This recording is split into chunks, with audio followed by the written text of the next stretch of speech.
BA third year management accounting এর variable costing and absorption costing এর আজকে খুবই গুরুত্বপূর্ণ অঙ্ক। আমাদের এই অঙ্কটি 2012 সাল এবং 2014 সাল ন্যাশনাল ইউনিভার্সিটির বোর্ড পরীক্ষায় এসেছে। Ahmed Limited uses absorption costing system. The president has recently heard about variable costing.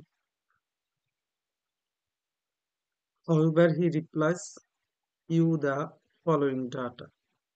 Normal capacity 1000 units, beginning inventory 200 units, production 900 units. এখানে আমাদের নর্মাল ক্যাপাসিটি দেওয়া আছে 1000। যদি আমরা এই 1000 ইউনিটের কম উৎপাদন করি তাহলে আন্ডার অ্যাপ্লাইড, আর যদি বেশি উৎপাদন করি তাহলে ওভার অ্যাপ্লাইড, যেটা আমি পূর্বের লেকচারে আলোচনা করেছি। তো সেলস করছি 1000 ইউনিট, 10 টাকা পার ইউনিট, ম্যাটেরিয়াল কস্ট 2 টাকা, লেবার 2 টাকা, ভেরিয়েবল ওভারহেড 1 টাকা per unit, fixed manufacturing expense 2700 টাকা, ফিক্সড সেলিং এক্সপেন্স 300 টাকা, unfavorable variable cost variance from standard 200. Require the income statement under absorption costing and variable costing. আমাদের require চাইছে income statement দুইটা পদ্ধতিতে। তো দুইটা পদ্ধতিতে চাইলে আমাদের প্রথমে ওয়ার্কিং করে নিতে হবে। আমাদের ওয়ার্কিং হচ্ছে যে এখানে আমার বিগিনিং ইনভেন্টরি দেওয়া আছে 200 ইউনিট আর প্রোডাকশন দেওয়া আছে 900 ইউনিট, সেলস করছি 1000 ইউনিট, তাহলে আমার ইন্ডিং ইনভেন্টরি কত ইউনিট এটা কিন্তু দেওয়া নাই। তো ইন্ডিং ইনভেন্টরি বের করার সূত্র হচ্ছে বিগিনিং ইনভেন্টরি 200 যোগ প্রোডাকশন 900 মাইনাস সেলস, যেটা আমি ওয়ার্কিং করছি। Calculation of ending inventory in units, beginning inventory 200, production 900, আমরা যোগ পাইলাম 1100, এর থেকে আমি সেলস বিয়োগ করছি, রয়েছে আমার 100। এই 100 হচ্ছে আমার ইন্ডিং ইনভেন্টরি। এরপরে 2 নাম্বার ওয়ার্কিং করেছি যে cost per unit. Cost per unit আমার দুইটা কস্ট পার ইউনিট বের করতে হবে, একটা হচ্ছে ভেরিয়েবল আর একটা হচ্ছে অ্যাবজর্পশন কস্টিং। তো কস্ট পার ইউনিট বের করার সূত্র হচ্ছে material cost, labour cost, variable, factory overhead, fixed factory overhead, এই চারটা হচ্ছে আমার প্রোডাকশন কস্টের সাথে যায়। এখন এই চারটার মধ্যে ম্যাটেরিয়াল, লেবার আর ভেরিয়েবল ফ্যাক্টরি ওভারহেড, এই তিনটা হচ্ছে ভেরিয়েবল ম্যানুফ্যাকচারিং অর্থাৎ ভেরিয়েবল কস্টিং। আর এর সাথে ফিক্সড ফ্যাক্টরি ওভারহেড যুক্ত করলে আসে অ্যাবজর্পশন কস্টিং, সেটাই আমরা এখানে লিখেছি। ম্যাটেরিয়াল কস্ট 2 টাকা, লেবার কস্ট 2 টাকা, ভেরিয়েবল ওভারহেড 1 টাকা আর ফিক্সড ওভারহেড 2 টাকা 70 পয়সা, টোটাল হইল 7 টাকা 70 পয়সা। এইগুলো আমার প্রশ্নে সরাসরি দেওয়া আছে। এই যে এখানে বলা আছে ম্যাটেরিয়াল 2 টাকা, লেবার 2 টাকা, ভেরিয়েবল ওভারহেড 1 টাকা। আর ফিক্সড ম্যানুফ্যাকচারিং এক্সপেন্স 2700 টাকাকে এই যে নর্মাল ক্যাপাসিটি 1000, এই 1000 দ্বারা এই 2700 ভাগ করলে 2 টাকা 70 পয়সা হয়। এই 2 টাকা 70 পয়সা আমরা অ্যাবজর্পশন কস্টিং এর কস্ট পার ইউনিট বের করার সময় আমরা 2 টাকা 70 পয়সা বের করে নিয়েছি। আর ভেরিয়েবল কস্টিং আবার এই 2 টাকা 70 পয়সা প্রোডাকশন কস্ট পার ইউনিটের সাথে যাবে না, সেখানে যাবে শুধু ম্যাটেরিয়াল, লেবার এবং ভেরিয়েবল ওভারহেড। এটা আমি 3 নাম্বার ওয়ার্কিং এ করছি। এই যে এখানে calculation of cost per unit under variable costing, material 2 টাকা, লেবার 2 টাকা, ভেরিয়েবল ওভারহেড 1 টাকা। প্রশ্নে দুইটা রিকোয়ার্ড চাওয়া হয়েছে ইনকাম স্টেটমেন্ট। এ নাম্বার রিকোয়ার্ডে চাইছে অ্যাবজর্পশন কস্টিং মেথড, 2 নাম্বার রিকোয়ার্ডে চেয়েছে ভেরিয়েবল কস্টিং মেথড। আমরা প্রথমে রিকোয়ার্ড করেছি অ্যাবজর্পশন কস্টিং মেথড। তো প্রথমে আমরা কোম্পানির নাম লিখেছি Ahmed limited, income statement under absorption costing for the year ended of April. যদি কোনো সাল উল্লেখ থাকে আমরা পরীক্ষার সময় অবশ্যই সালটা লিখে দেব। তো প্রথমে আমরা নিয়েছি sales 1000 unit at the rate 10 টাকা পার ইউনিট।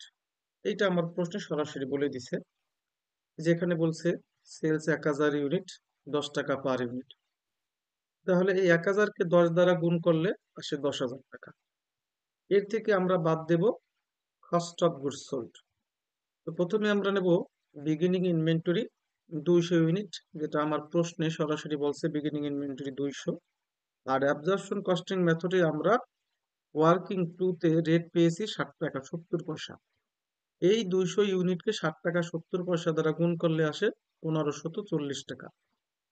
এটার সাথে আমরা যোগ করব ম্যানুফ্যাকচারিং কস্ট, মানে প্রোডাকশন কস্ট। এই 900 ইউনিট আমার প্রশ্নে বলছে প্রোডাকশন 900 ইউনিট, সেই 900-র সাথে আমরা 60 টাকা 70 পয়সা গুণ করলে 6930 টাকা পাইলাম। বিগিনিং ইনভেন্টরি এবং ম্যানুফ্যাকচারিং কস্ট দুইটা যোগ করে আমরা পেলাম 8470 টাকা। Less ending inventory 100 unit, working অনে আমরা 100 ইউনিট পেয়েছি, যে আমরা বিগিনিং ইনভেন্টরি ছিল 200, প্রোডাকশন করছি 900, হইল 1100, বিক্রয় করছি 1000, আমার 100 ইউনিট আনসোল্ড স্টক থেকে যায়। এই 100 ইউনিটকে আমরা 60 টাকা 70 পয়সা দ্বারা গুণ করে পেলাম 770 টাকা। তাহলে এই 8470 থেকে 770 টাকা বাদ দিলে থাকে 7700 টাকা। এটাকে বলা হয় cost of production. Cost of প্রোডাকশনের সাথে আমরা আন্ডার অ্যাপ্লাইড ফ্যাক্টরি ওভারহেড, মানে ফিক্সড ফ্যাক্টরি ওভারহেড যোগ করব।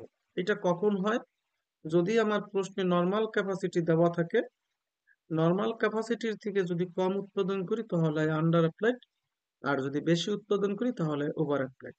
প্রশ্নে আমার নর্মাল ক্যাপাসিটি দেওয়া আছে 1000 unit, normal capacity 1000 unit, production করছি 900 ইউনিট, তাহলে 100 ইউনিট কম উৎপাদন করছি। এই 100 ইউনিট কম উৎপাদন করছি, যে এই 100 ইউনিটকে ফিক্সড ফ্যাক্টরি ওভারহেড রেট 2 টাকা 70 পয়সা দ্বারা গুণ করো, হইল 270 টাকা। তাহলে 7700 টাকার সাথে 270 টাকা যোগ করলে আসে 7970 টাকা। এটাকে বলা হয় cost of goods sold standard. এখন এই যে একটা আরেকটা খরচ আমরা যোগ করছি আনফেভারেবল, এটা আমার প্রশ্নে সরাসরি বলা থাকে। প্রশ্নে সরাসরি বলা আছে এটা আমাদের, যে আনফেভারেবল ভেরিয়েবল কস্ট। প্রশ্নের শেষের দিকে বলছে unfavourable variable cost variance for standard 200 টাকা। এই 200 টাকা আমরা যোগ করে আউটার কলামে নিছি 8170 টাকা। এই 8170 টাকা সেলস 10,000 টাকা থেকে বিয়োগ করে পেলাম 1830 টাকা। এটাকে বলা হয় cost of goods sold actual. আসলে আমার যে পণ্যটা উৎপাদন করেছিলাম সেটা উৎপাদন করতে আমার 8170 টাকা খরচ হয়েছে। তো এই 10,000 টাকা থেকে 8170 টাকা বাদ দিলে থাকে 1830 টাকা। এটাকে বলা হয় গ্রোস মার্জিন। গ্রোস মার্জিন থেকে আমরা বাদ দেব fixed selling expense. Fixed selling expense আমার প্রশ্নে সরাসরি বলা আছে। এই 1300 টাকা আমরা সরাসরি আউটার কলামে নিছি। গ্রোস মার্জিন 1830 টাকা থেকে 1300 টাকা বাদ দিয়ে আমরা পাইলাম 530 টাকা। এটা হচ্ছে নেট অপারেটিং ইনকাম। রিকোয়ার্ড বিতে চাওয়া হয়েছে ভেরিয়েবল কস্টিং মেথড, অর্থাৎ ইনকাম স্টেটমেন্ট আমরা এইবার ভেরিয়েবল কস্টিং মেথডে করব। এই একই তথ্য দ্বারা আমরা আবার ভেরিয়েবল কস্টিং মেথড করব। তো আমরা ভেরিয়েবল কস্টিং মেথড, উপরে কোম্পানির নাম লিখব, income statement under variable costing for the year ended of April, যদি কোনো সাল থাকে সেটা লিখব। সেলস 1000 ইউনিট, 10 টাকা পার ইউনিট, 10,000 টাকা।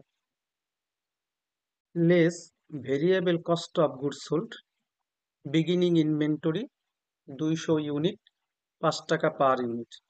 এই 5 টাকা আমরা ওয়ার্কিং এ বের করেছি। 200-কে 5 টাকা দ্বারা গুণ করলে হয় 1000 টাকা। ভেরিয়েবল ম্যানুফ্যাকচারিং কস্ট, যেটা আমার উৎপাদন করছে 900 ইউনিট, 5 টাকা পার ইউনিট, 4500। বিগিনিং ইনভেন্টরির সাথে যোগ করে আসলো 5500 টাকা। লেস এন্ডিং ইনভেন্টরি 100 ইউনিট, 100-কে 5 দ্বারা গুণ করলে আসে 500 টাকা, বিয়োগ করে পাইলাম আমরা 5000। At unfavourable variable cost variance 200 টাকা। এটা আমার প্রশ্নে সরাসরি বলা আছে। এই যে শেষের দিকে আছে unfavourable variable cost variance form standard 200 টাকা। এই 200 টাকা আমার কস্ট অফ গুডস সোল্ডের সাথে যোগ হইয়া cost of goods sold, actual cost of goods sold, unfavourable variable cost variance 200 টাকা যোগ হয়ে আউটার কলামে গেল 5200 টাকা। সেলস 10,000 থেকে 5200 টাকা বিয়োগ করে আসলো 4,800 টাকা। এটাকে বলা হয় কন্ট্রিবিউশন মার্জিন। কন্ট্রিবিউশন মার্জিন আমরা কেন লিখলাম? কারণ আমাদের ভেরিয়েবল মার্কেটিং এক্সপেন্স নাই। যদি আমাদের ভেরিয়েবল মার্কেটিং এক্সপেন্স যদি থাকতো, তাহলে আমরা ভেরিয়েবল মার্কেটিং এক্সপেন্স থাকলে এটাকে লিখতাম আমরা গ্রোস কন্ট্রিবিউশন মার্জিন। এরপরে আমাদের ভেরিয়েবল মার্কেটিং এক্সপেন্স বিয়োগ করে তারপরে লিখতাম কন্ট্রিবিউশন মার্জিন। কিন্তু ভেরিয়েবল মার্কেটিং এক্সপেন্স না থাকার জন্য আমাদের এই 4,800 টাকাই হচ্ছে contribution margin less fixed cost. Fixed cost হচ্ছে আমাদের দুইটা, ফিক্সড ম্যানুফ্যাকচারিং কস্ট আর একটা হচ্ছে ফিক্সড সেলিং কস্ট। তো প্রশ্নে আমার সরাসরি দেওয়া আছে fixed manufacturing cost 2700, fixed selling cost আছে 1300 টাকা। এই টোটাল 4,000 টাকা আউটার কলামে গিয়ে এই 4,800 থেকে বিয়োগ করে হচ্ছে 800 টাকা। এটা হচ্ছে নেট অপারেটিং ইনকাম। তাহলে আমরা ভেরিয়েবল কস্টিং মেথডে আমরা নেট অপারেটিং ইনকাম পাইলাম 800 টাকা।